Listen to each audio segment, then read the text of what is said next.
చేప కడుపులో నుండి బహుశా ప్రార్థించిన వారు అసలు చరిత్రలోనే, భూమి చరిత్రలోనే, ప్రపంచ చరిత్రలోనే యోనా తప్ప మరెవరూ కనపడరు.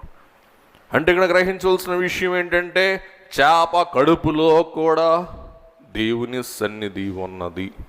చేప కడుపులో కూడా ఎవరున్నారని అర్థమైంది, దేవుడు ఉన్నాడని.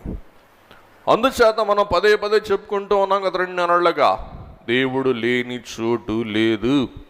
దేవుడు సర్వాంతర్యామి, ఆయన అన్ని చోట్ల సర్వవ్యాపి, ఆయన అన్ని చోట్ల ఒకే రీతిగా ఉండు దేవుడు. కానీ కొన్ని చోట్ల విశేషముగా, విశిష్టంగా నివసించుట మనం గ్రహింపగలుగుతూ ఉంటున్నాం. అయ్యలారా, అమ్మలారా, యోనా భక్తు